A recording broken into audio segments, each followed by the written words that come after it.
The Honourable Mark Pearson. Thank you, Mr President. Legislative Council Select Committee on Landowner Protection from Unauthorised Filming or Surveillance. As a member of the Legislative Council Select Committee on Landowner Protection from Unauthorised Filming and Surveillance, I would like to thank the Secretariat staff for their excellent work in identifying the pertinent evidence which assisted the committee to develop the recommendations set out in the report. I would also like to thank my colleagues on the committee for their open-minded approach to a very complex issue concerning the balancing of landholders' rights and the public interest in preventing animal cruelty. When I was voted onto the committee, the Greens were at pains to suggest that it was not in the best interest of animals for me to participate what would end up being a patsy for intensive farming industries, intent on increasing penalties for animal activists engaged in covert surveillance. It was suggested that to participate would be to give legitimacy to the cruel but routine practices involved in intensive agriculture industries and at the same time risk demonising animal activists as domestic terrorists. They would cut me down, quote unquote, quote, was said by the Greens. Well, that certainly did not happen. I was confident that the evidence would demonstrate that our existing animal welfare protections are so poorly enforced that animal activists feel compelled to break the law by trespassing and engaging in covert surveillance in order to expose cruel and illegal practices. I have certainly been vindicated in my belief by the published recommendations of the report.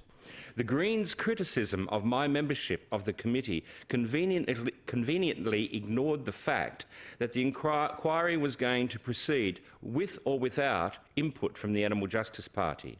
It has the overwhelming support of the government, Labor, Christian Democrats and shooters, fishers and farmers for me to be appointed to the committee. The truth is that the Greens would have happily taken the opportunity to be on the committee, but did not have the support of the other parties to do so. In order to save face with their supporters, it became necessary to denigrate my participation on this committee. As the only member in the chamber with more than 25 years' experience in animal activism, it seems obvious to me, and no doubt to those members who voted for me, that I would have a unique and important insight into the terms of reference and in particular to the motivations of animal activists who seek to obtain covert evidence of animal cruelty. Indeed, my presence on the panel ensured that relevant animal activist organisations' representatives were called to give evidence. Further, my questions helped to draw out information that led to the committee's first three recommendations, which, if adopted by the government, will significantly improve animal welfare outcomes. In particular, recommendation 1, that the New South Wales government review the resources and powers of the RSPCA in regard to the monitoring and enforcement of animal welfare measures and consider means by which the RSPCA and the New South Wales Police can work together more effectively to protect animals from mistreatment. Animal activists and advocates have long identified the need to improve the way in which animal protection is monitored and, in particular, improving the resources available to investigate and for investigative and enforcement agencies. I have spent the last 4 years detailing the ongoing and systemic failures of our animal protection systems.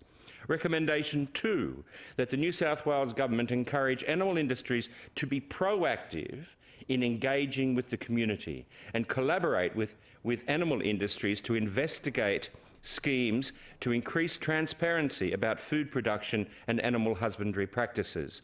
I referred to the previous speeches in Hansard where I question whether animal industries have a licence to operate at all. Greater transparency of their operations will certainly give the public the opportunity to decide whether the industry's treatment of farmed animals is deserving of a social licence.